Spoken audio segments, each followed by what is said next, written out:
Thank you, Madam Speaker. My question is to the Assistant Treasurer.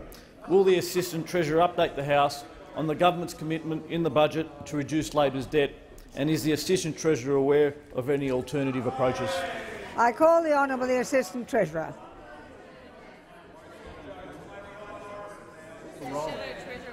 Madam Speaker, I thank the honourable member for Barton for his question and acknowledge his strong commitment to sustainable budgets and to small business. Madam Speaker, the Treasurer has delivered a great budget. It cuts taxes, it cuts the deficit and it slows spending. We inherited a deficit of $48 billion.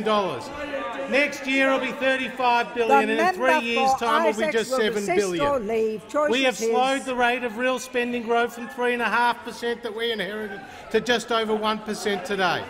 And gross debt under the coalition will be $110 billion lower than it would be under the Labor Party. Madam Speaker, I'm asked, am I aware of any alternatives? Well, the Leader of the Opposition has been perfecting the shortcut. How to deliver surpluses without any savings, Madam Speaker. Now, what about those immortal words in this community newsletter from the Leader of the Opposition?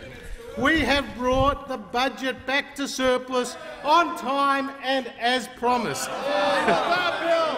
Madam Speaker, the Leader of the Opposition, he backed that up with an opinion piece in the Daily Telegraph when he said this budget surplus meant taking some tough calls, Madam Speaker.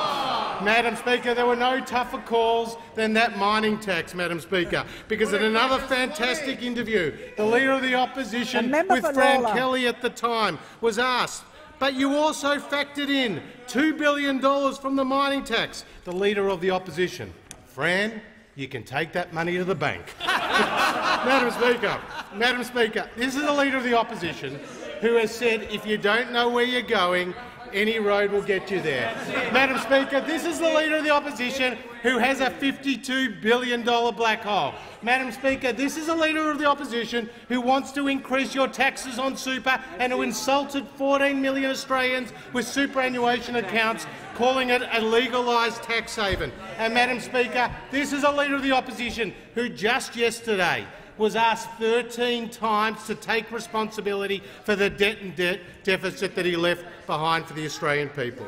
Madam Speaker, tonight the Leader of the Opposition has to put aside the shortcut and he has to answer one simple question. How is the Leader of the Opposition going to fix the mess that he left behind?